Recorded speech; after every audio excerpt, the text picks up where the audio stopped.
Lalagyan natin ng pabigat ang bubong natin, guys. Pag-aanda sa paparating na bagyo.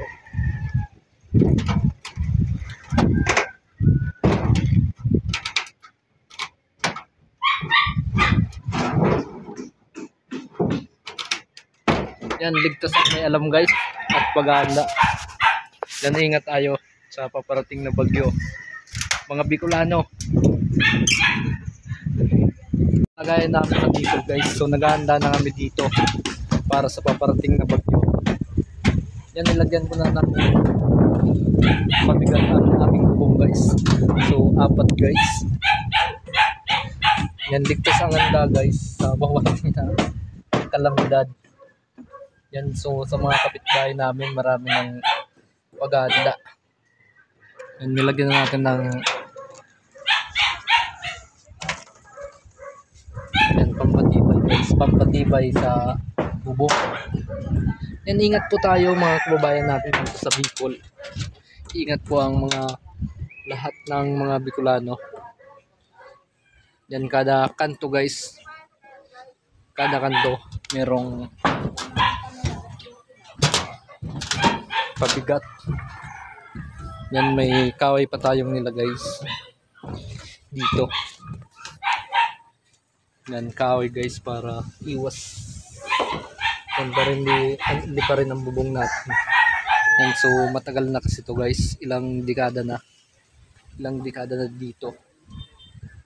Yan, marami pang ilagay tayo sa mga kanto. Yan, ligtas, guys, ang may alam o handa sa mga kalamidad.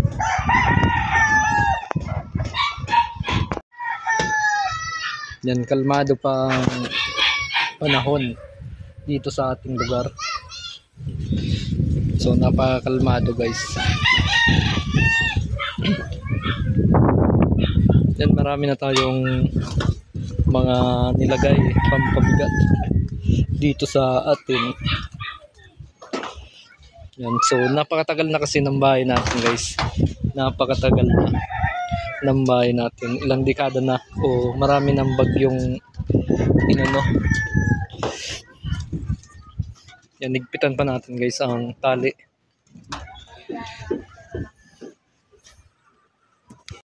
Yan, nigpitan natin ang tali, guys. Para mas hindi lipat.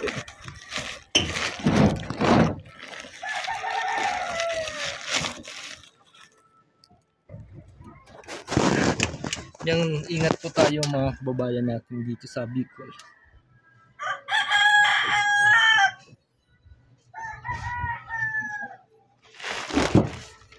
Yan, kalmado po, guys. So nag-uulan-ulan na kanina. Nag-uulan-ulan na dito sa Bicolan. Yan, dito tayo sa Paskaw. Ingat po tayo sa paparating na bagyo. Yan, marami po, guys. Marami pang paparating na bagyo. Yan, ingat sa atin.